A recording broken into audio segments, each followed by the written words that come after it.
Hi, it's Angeline here. Do you have lots of stencils but you still need more? Well, today I'm going to show you how to make use of your existing stencils and creating new designs from it. So here I'm just grabbing a stencil that I have in my stash, and I'm grabbing two different colored inks. Here you could get any colors that you like. And before I start anything, I want to secure the stencil to my craft mat. Here I'm using some micropore tape. You could use washi tape as well.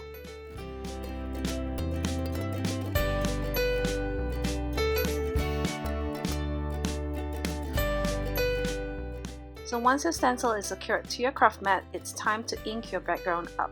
Here I'm using an ink blender here and just putting down heavily and generously the purple dye ink that I have and just covering the entire background up.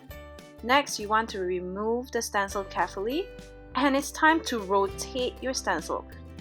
Here, as you can see, I'm turning the stencil 90 degrees anti-clockwise and again securing it down to my craft mat. You could have fun with this technique and rotate it any way that you like and creating fun new designs with the same exact stencil. So here I'm using a gold ink to create a subtle extra design against the purple, but of course you could choose colors that match, colors that contrast well, anything that you like. Imagine the possibilities. Just check it out, a new stencil design just using the same stencil. So here I've already went ahead to stamp the So Dang Happy kit, which is this wildflowers or dandelion from Unity stamp. And because my background was so busy and you can't see the stamp very well, here I'm grabbing a white sakura jelly roll pen to fill up the entire stamp.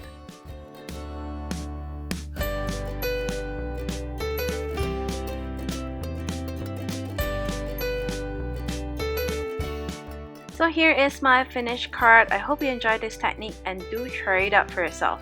Thanks for watching. Bye!